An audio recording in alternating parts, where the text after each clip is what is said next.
Okay, and we are live. Good morning, everyone, and welcome to another episode of the Crypto Hour, the first one of the year. So let's get started straight away. So there's quite a lot to cover today. First of all, I want to do like a flyby, seeing what can we expect in the next few weeks and months, and both in the economy and in crypto. So let's go and let me share my screen straight away, and let's dive straight into it. If you have any questions, just do interrupt me and ask your questions. There's no problem with that. Let me go on to okay. First of all, a very quick look at the economic news. Again, this week is the first really week of the year. We had a kind of a non-trading day as well yesterday, in memory of President Carter, who passed away. So the main thing of the week were the unemployment claims, and every week as usual, and the big thing is the non-farm payroll, which are the biggest probably announcements of the month in foreign exchange and all trading and all other types of trading, stock trading, bond, etc., etc. So this is going to happen in a few hours.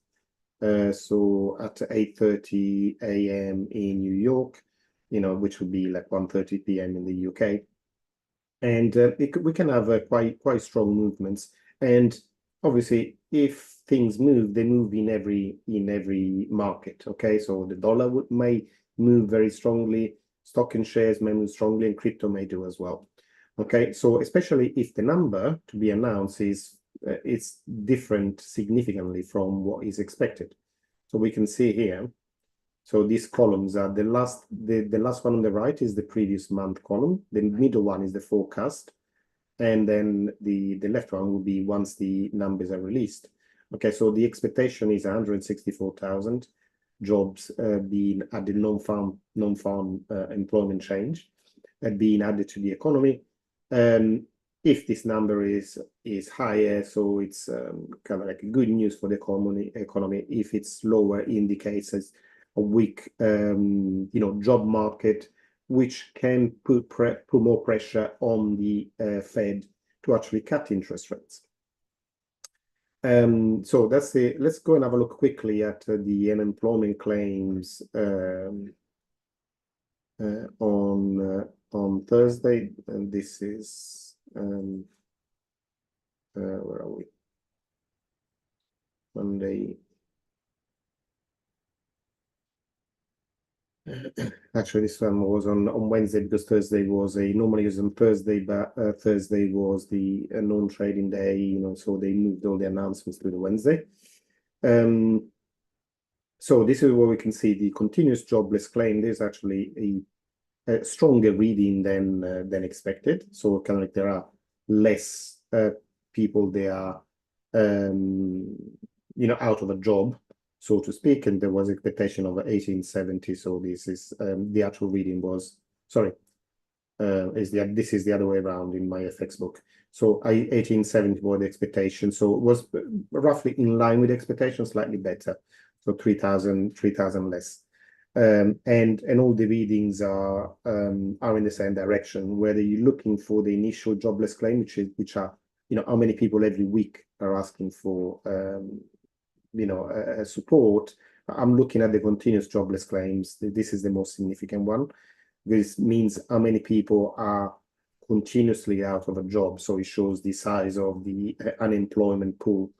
And so if you can see trends in that, if you can see it's rising or if it's going down, it's kind of a significant for the economy. So that's the one thing that we can take from this week. What are the biggest things that we can expect now over the past next few weeks and months? Now, in just about 2 weeks, in a bit less than 2 weeks, we have the passing of the guard. Okay, so the old President Biden leaving the White House, and the new, it's funny to say, but President Trump take office. Okay, so I think it's on the 20th of January. So what are the two policies that are more significant? They are being kind of like widely announced by Trump as he takes power. Is okay, one that we're all aware of, being in this crypto hour, is mainly positive towards crypto. So we all already know that Gary Gensler has resigned as the head of the SEC, and there's somebody else taking his place that's more like crypto friendly. And there are many policies that are, I would say, more friendly towards crypto. So if this gets confirmed over the next few months, what can we expect? I mean, one of the things, by the SEC being more crypto friendly, maybe one of the things that will follow could be like more crypto ETFs. So we've had Bitcoin and Ethereum ETFs. We can see the next two in line, the next three in line actually would be Solana, XRP, and Litecoin. So that could be the next thing that's following the next step. And then obviously, once we moved away from Bitcoin and Ethereum, that opens the floodgates to a number of other cryptocurrencies. And obviously we can look at the biggest ones. So the next one in line could be Cardano. Then we could see, I don't know, BNB. I don't know. There are so many different products. I'll see them like that could hit the institutional market. And we've seen already kind of the effect of this on Bitcoin and Ethereum. Now, Bitcoin and Ethereum are in a way different from some of the others that might hit the market, because we had already, Grayscale had already a significant presence, because they were running a trust for these coins. So they had already accumulated a large number of coins that then started getting sold as the ETFs were launched. Now, these are the coins that might have CXRP, the Solana, the Cardano that might hit the market, don't have that. So any inflow of funds might then directly affect the price of these coins. So that's an interesting one of the things to look at. The other thing, and we'll go away from here, and we look at this, is the effect of tariffs, especially on China. Okay, now Trump has already announced that he's going to put like tariffs of anything coming from China. And what effect could this have on the general economy? Now, generally, tariffs are seen like an inflationary measure, because it increases the price of the goods coming in. But let's have a look at what could happen.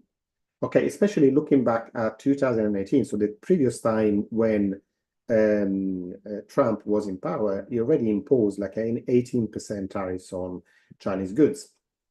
Okay, now, this effect is not necessarily inflationary.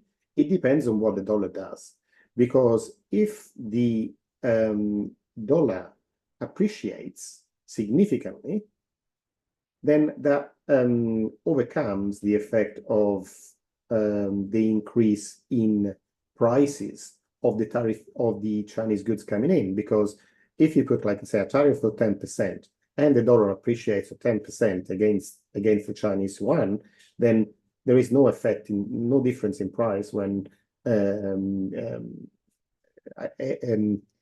businesses import Chinese goods, because they still pay the same dollar amount. So you can see here the effect of what happened in 2018. Although there was like a big increase in the tariffs in the Chinese goods they imported, at the same time, the dollar Chinese yuan exchange rate increased dramatically. So there was the actual effect of the tariffs was pretty minimal. Now, what also has been kind of like priced in already by the market is being this increasing inflationary pressure has already been priced in. So it's already a given that there's going to be an increase on inflation with pressure on the Fed to actually raise interest rates rather than lower them as the expectation is. And so that's been already priced in the bond market. So what we need to see as investors is that, look, is there a kind of an outlier opportunity? Like, is it possible that we are going to see a different scenario than what the market has already priced in? And so this is why we look at different things. Now, if we look at the effect of the increase of kind of the dollar as well on the stock market. Now, in this, if you see the chart here on the left, okay, this is an inverted chart. So it means that as the graph is going down, the dollar is getting stronger, and the blue line instead is the S&P 500, the growth in earning per shares. So obviously, as the dollar gets stronger, it puts more pressure onto businesses that are then felt that people have got also less money to spend, and it puts a lot of pressure onto earning per shares. And we can see what happened in, for example, in the years between 1994 and 2002, when the dollar got really strong and the earning per share actually went, from being very positive, they went to being kind of like negative, to going down year on year by over 20%. Now, what has happened here, and we can see that kind of like a similar pattern, that as the dollar got weak, the earning per share went really up, because obviously, the dollar is cheaper, so American goods are cheaper to buy from abroad. And just bear in mind that American companies sell 60% of their output abroad. Okay, so a kind of like a weak dollar is kind of like a bonanza, because it makes it easier for them to sell their goods and get paid in dollar. But as the dollar got progressively stronger, can you see how the earning per share has actually got weaker and weaker and weaker, where now it's pretty anemic. So it's pretty much on zero. So the earning per share is not going up as almost like would be expected by the increase in price in the stock market. So what are the three options that we have? And that is not so this is a given, and we don't know until power gets in power. Okay, but a given at the moment is that President Trump will put tariffs on China. Now, the Chinese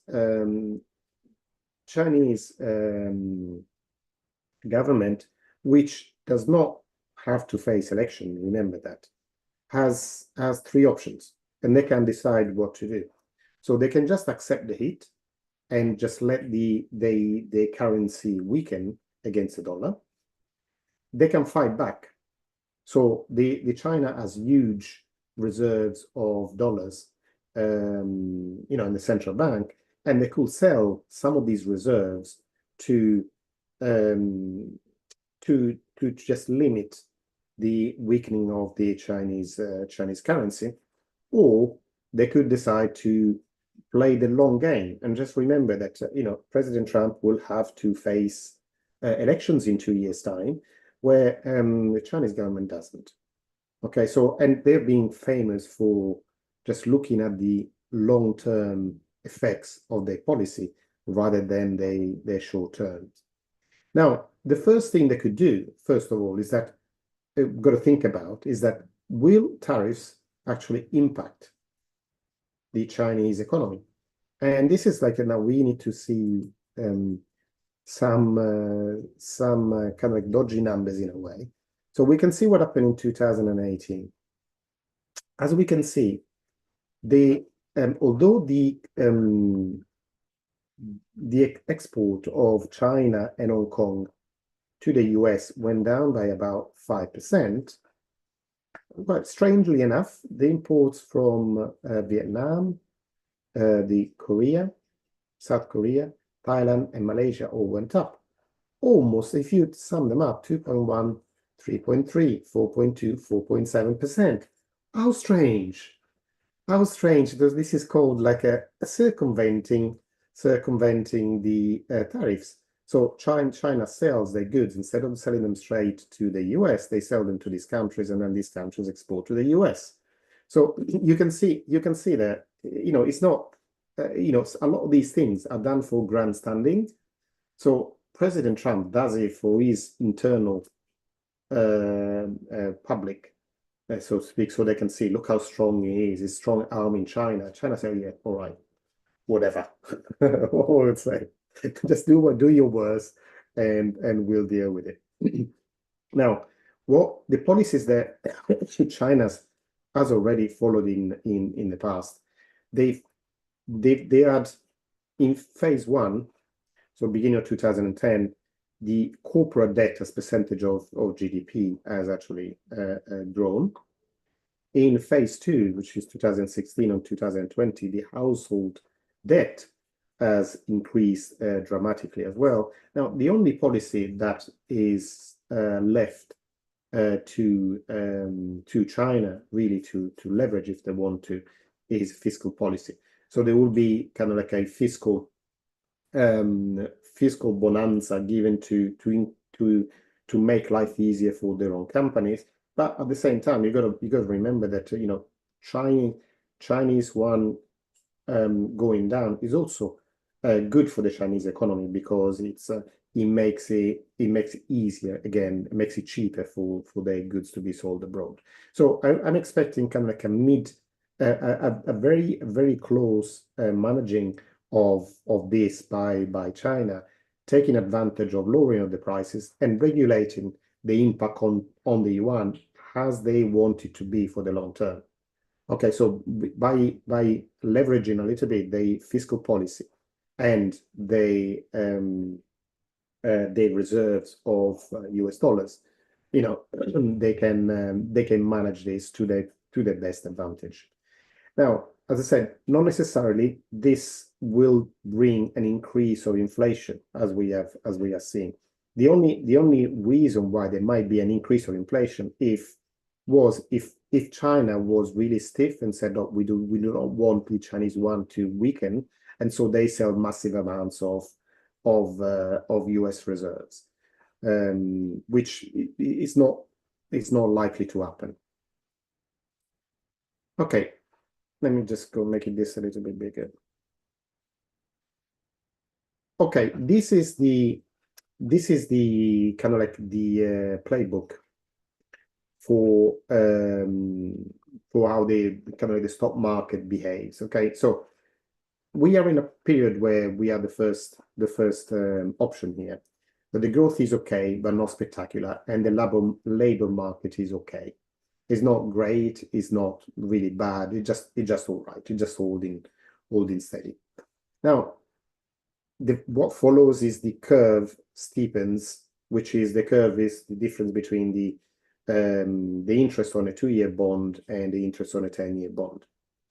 So that then makes the dollar appreciate and stand on a kind of high to the top of its valuation for a while. Now, what it does is that it puts a lot of pressure on business and equities. Now, equities at first ignore it. It's called the la la land. When you're thinking, well, costs are going up, everything is going up, people have got less money to spend, everything's going to be great anyway. Now, so this is where we are at the moment.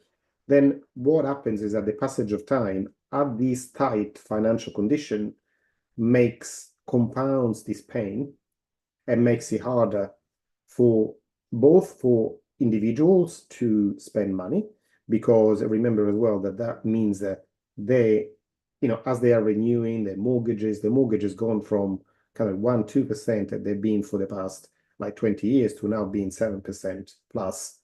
As this is happening, the amount of money they have to spend every month is going down all the time, when now we have actually crossed over and going to above the 20-year average, and it's starting to pinch in the pockets of consumers. Now, eventually, the equity markets then get the message and, have a drop of whatever could be 3, 4, 5, 6%, could be more. But this is kind of like the how things tend to go. So this is the same.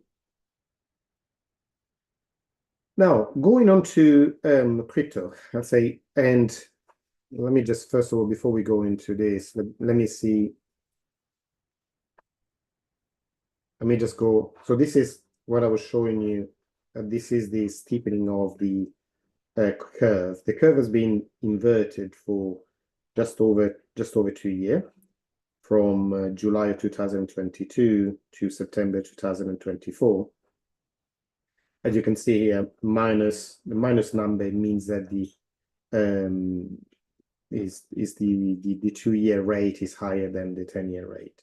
Now we're going back into positive territory now, and as you can see that this is accelerating.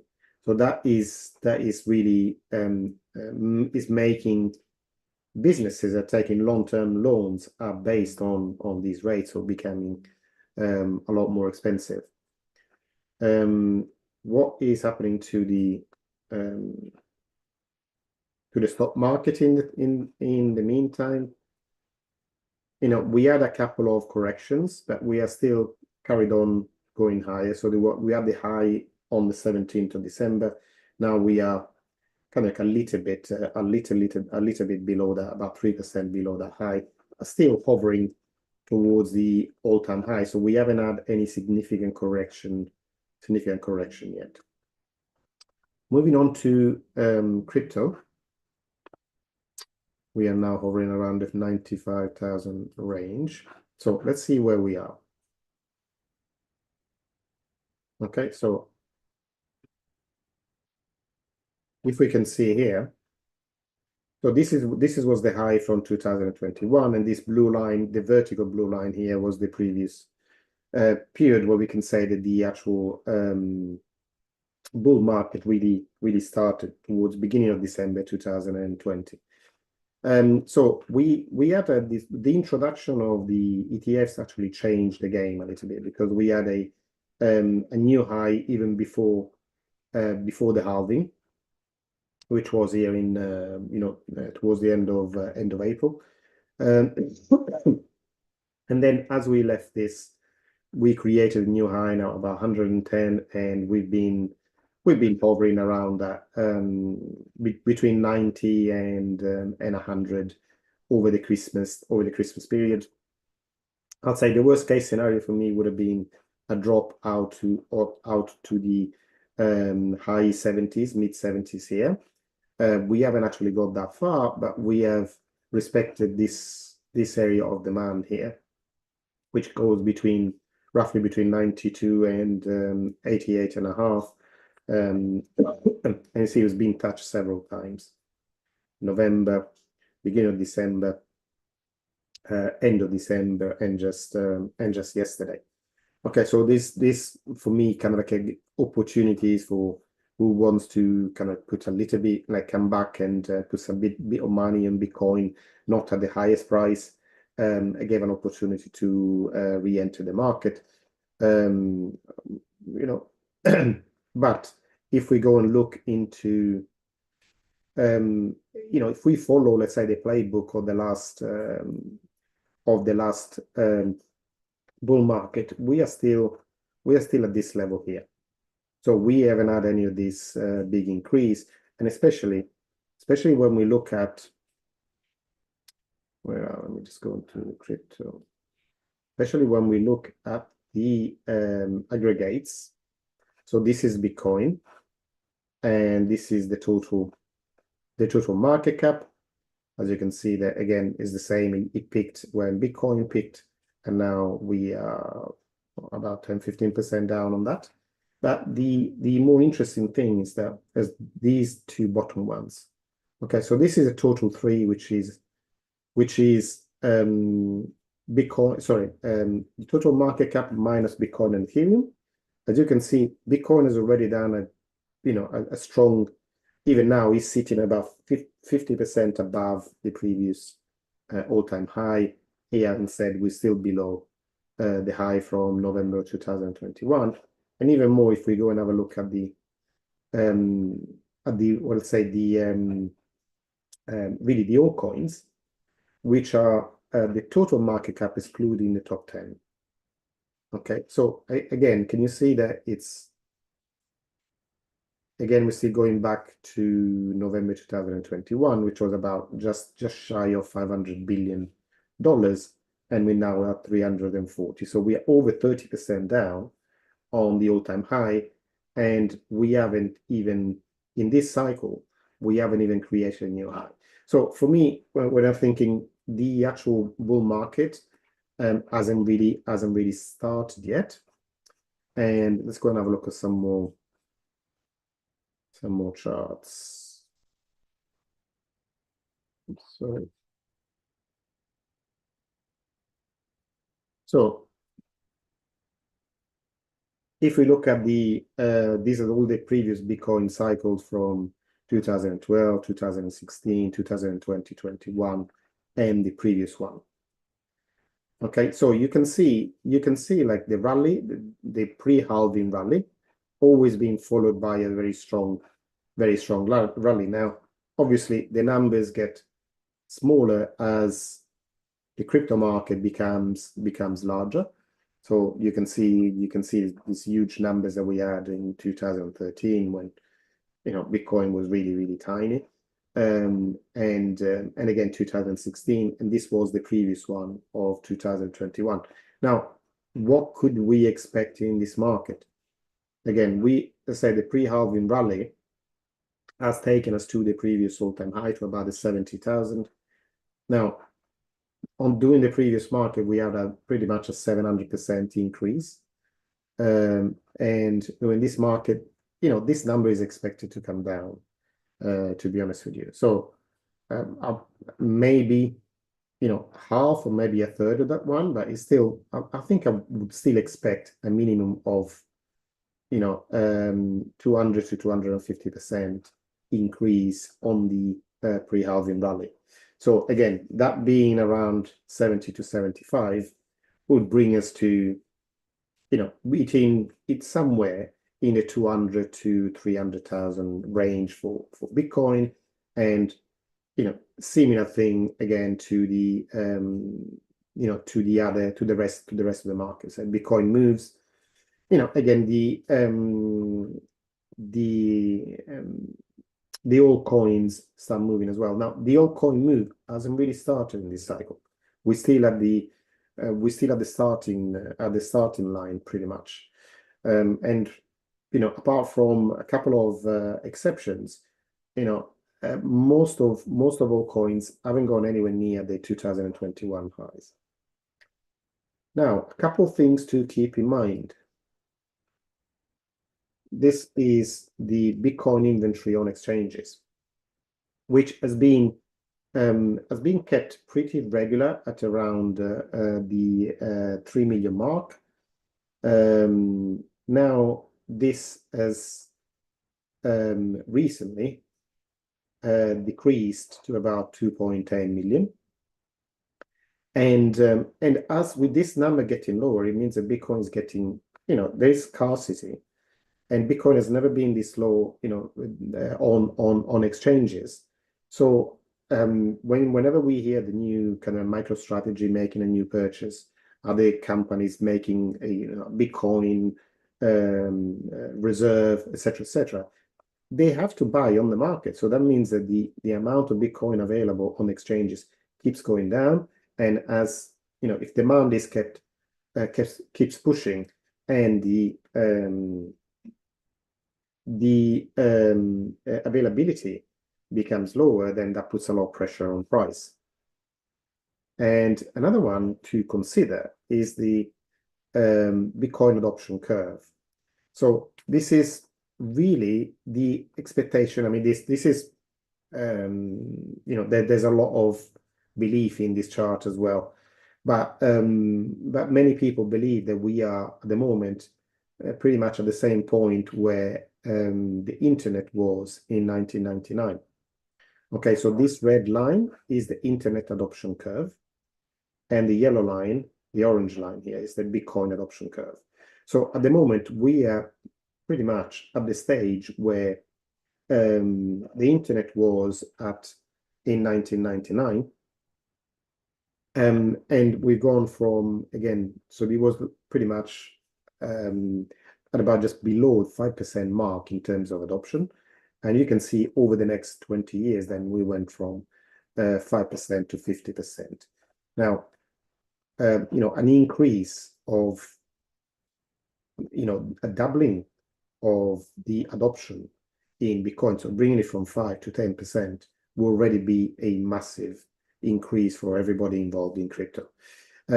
So whether this will happen and the speed at which it will happen, remains to be seen. But at the moment, what we can say is that the adoption curve of Bitcoin is steeper than the adoption curve of the internet and any other technology that has been going on before, like including the personal computer, including the mobile phone, and obviously including the internet.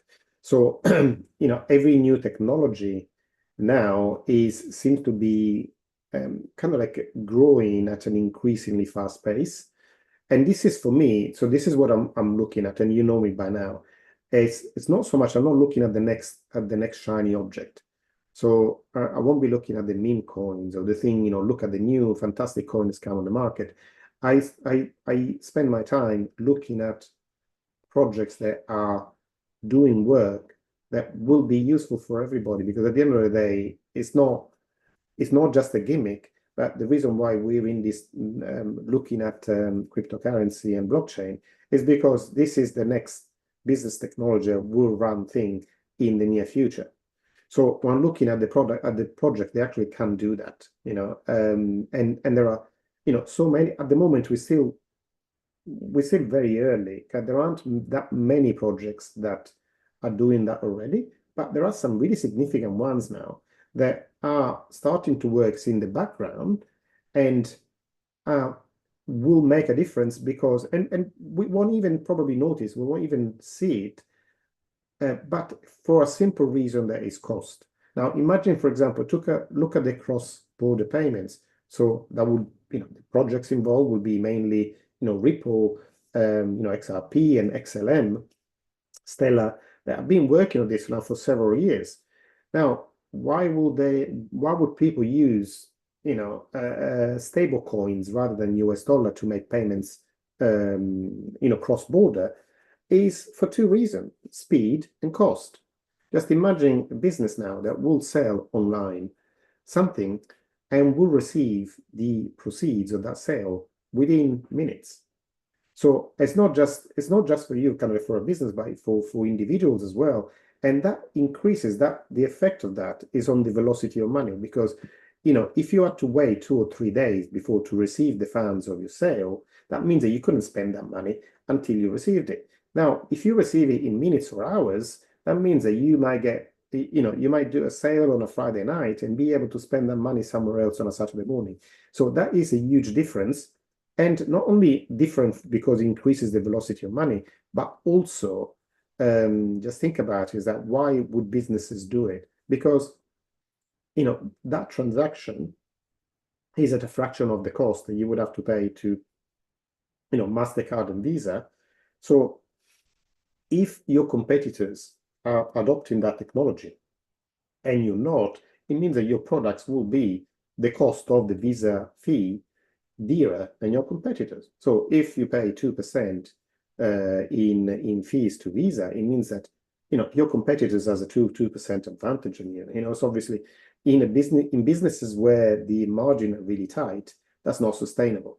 So this change can happen remarkably quickly. So in a matter of not talking about decades, but talking about months here, we could see a shift from hard currency payments to stable coins, being dollar stable coins, euro stable coins, yen stable coins. There's going to be all sorts of gold stable coins. All sorts of different ones will be available and would be much easier and faster to use than the real life representation. So let's go now. Let me show you some things that I have selected for you, which are mainly on again little things that are going on in the background. It won't make any that much of a difference right now, but it just shows you the direction of travel. So if you understand what I am saying by the end of this call, what I'm saying is at the moment is the time to have what is called like diamond hands. Okay, so don't be shaken off of the crypto market because we haven't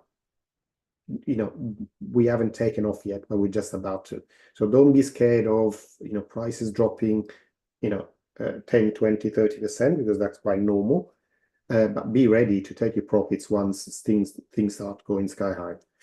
So this is like one of CleanSpark is a Bitcoin miner. Again, has been accumulated Bitcoin, all by mining. So they haven't been selling their Bitcoins, they've just been holding them, creating another Bitcoin reserve like MicroStrategy.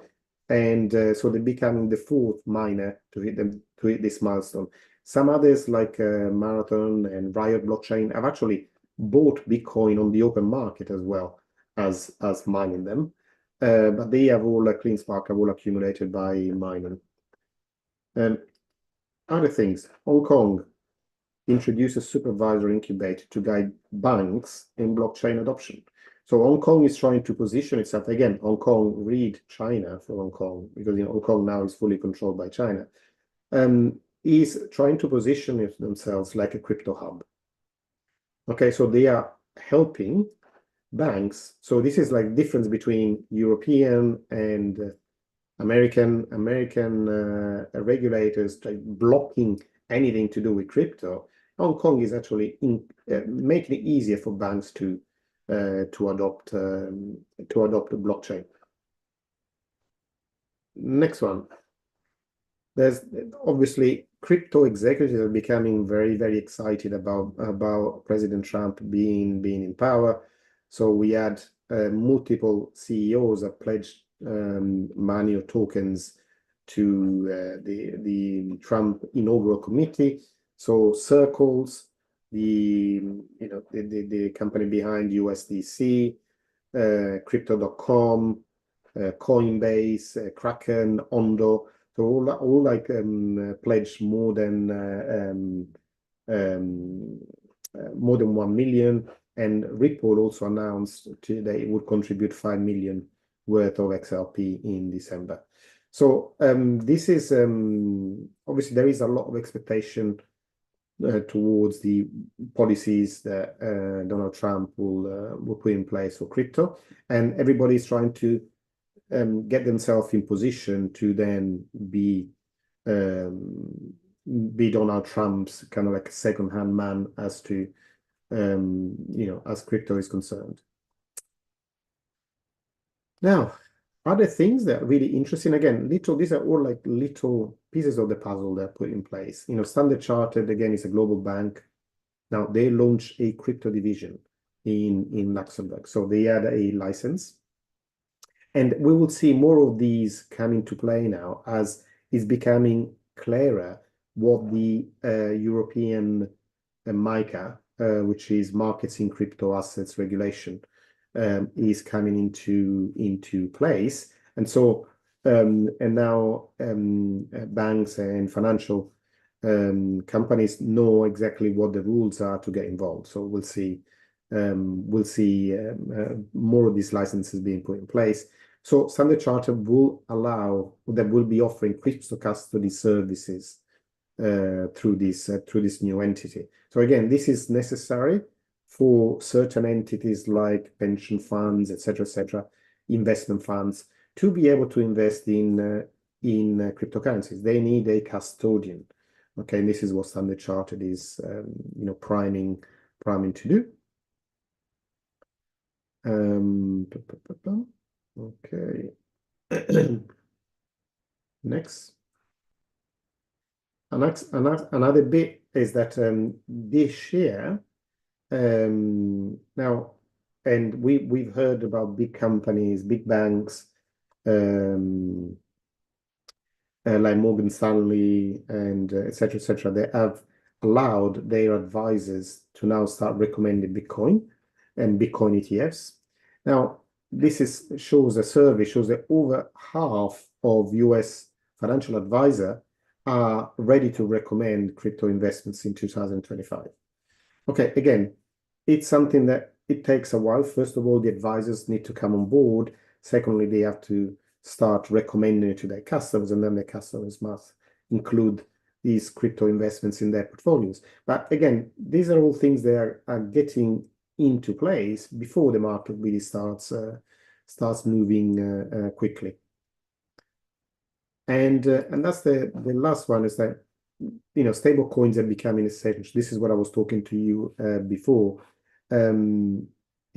Just somebody gets paid on a Friday night and can use the money Saturday morning, where with the current system with Swift, it takes around over 2 days for the money to be credited to you, and it needs to go through a series of hands that all take their cut.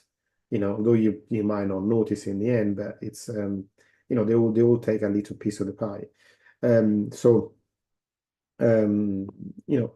in mind that this is like a train that's very difficult to stop, because the moment you can do something for reduce transaction fees and also make it easier from the point of view of the process of sending funds from A to B, and it's very difficult. Why would you go back and do it in something that takes you more time, more effort, and it costs more? So that's pretty much what I had to share with you in terms of just the 2 seconds. Have a look at the ETFs. So again, this is in the new year. We've had again nothing major, but 1.8 million and 7, and so on. It's about 1 billion coming into fresh money coming into Bitcoin in the new year. And Ethereum, let's go and have a look. And again, Ethereum, actually, there is a little outflow in Ethereum, 170, and so yeah, about 100 million outflows. So nothing major happened yet in terms of institutional investment, but they are just like waking up after Christmas. So it's not time yet to see big moves. Okay, so I think I've pretty much done everything. Let's see. At the moment, we are sitting just shy of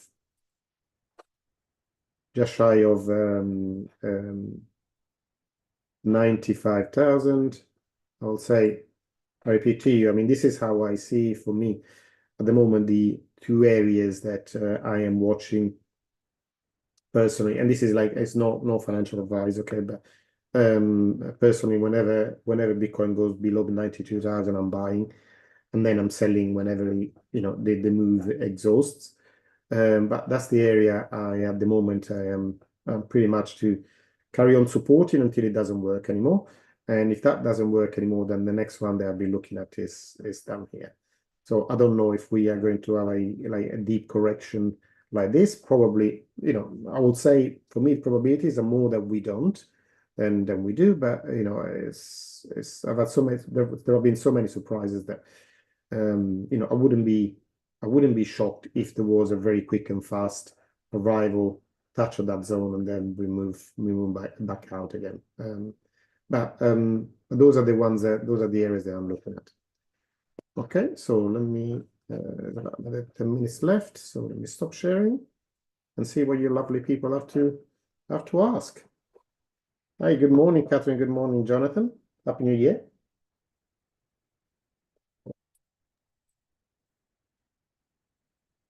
Good morning. Good morning, Luca. Hi, good morning, Dinesh. Do you have a question? No, I'm okay. It was a brilliant session today. All right. I think it's a really good educational video today. Thank you. Thank you very much. Eric, go ahead.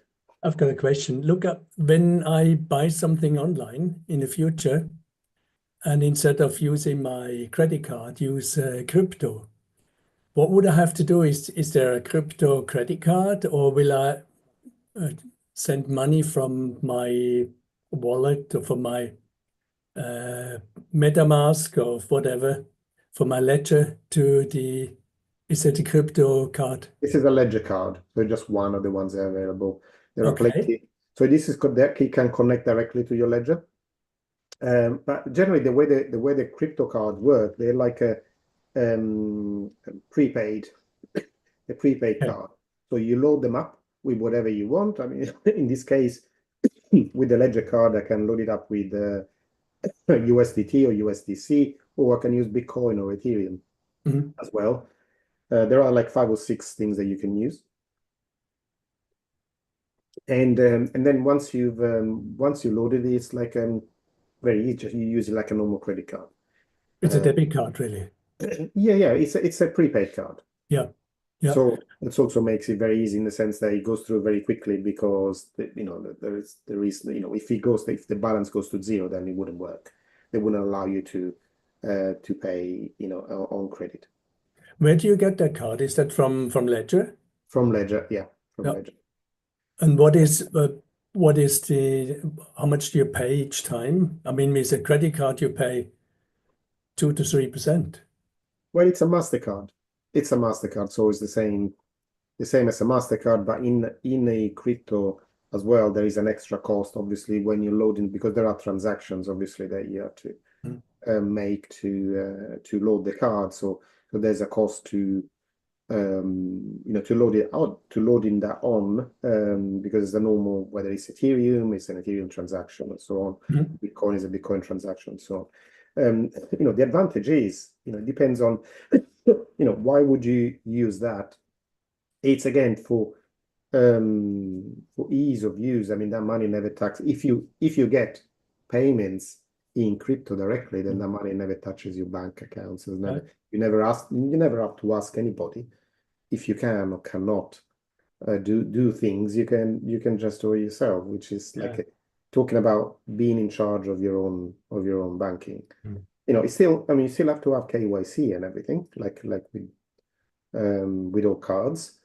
So it's not about not paying taxes or anything like that, but it's just like I personally have got very disillusioned with banking and to how it's become more and more restrictive to even use cash. So you just go try going into a bank and withdrawing $10,000 plus of cash. There are videos online, several videos online of people, like even famous people doing that, and the police being called. This is in the US, but I know that in Europe now, movements of over 1,000 euros are being reported. So I'm thinking, why all of a sudden have I become a criminal because I've got money in my account because I want to spend it? Since when? Since when has the government got power to control everything I spend? This is money that's been earned, legally, on which taxes are being paid. So why do I have to justify using it to anybody? It just doesn't sit well with me. So for me, like, crypto cards are a good move forward in that direction. So nobody has any say on what I do with it, and I can just spend the money at my will. Can you go with a card to a shop? Yeah. It's just a normal card. It's a MasterCard. So on the front end, it's a MasterCard. Okay. So you just spend it like you would use any other card. Okay, thank you. It's all right, you're welcome. And this is just one, by the way. So there is, if you look at crypto cards, I know there's one. Jonathan, you use one for crypto.com, don't you? Yeah. Yeah. That's a it's a very similar thing. And the advantage of this card, they also give you a crypto back in cashback, which is pleasant. So there's the Wirex card, there's many different ones. So you can go and have a look and find the ones at Revolut as well. Will allow you to do that. So yeah, just go and find out, do a Google search and find out the ones that have the most that's available in Switzerland for you and has the most favorable condition, but definitely there will be some. Well, I do have the Revolut card, which is very handy when we travel abroad and in Switzerland, but it's very handy, small exchange rates. And so I could put the crypto on there and then pay with it. I just that you need to look it up. I don't use Revolut, so I don't know exactly, but I do know that people also use Revolut for Okay, thank you. payments. Look, I tend to use Crypto.com card regularly on a daily basis. What I tend to do is rather than use crypto to pay because of the tax implication maybe. I tend to top up the card with pound, GBP pounds, Yeah. and then I just use it like a normal debit Visa card, and that works really well. And as you say, I get 2 or 3% back in return in cashback. It's really easy to use. Excellent. Excellent. Okay, guys, any other question?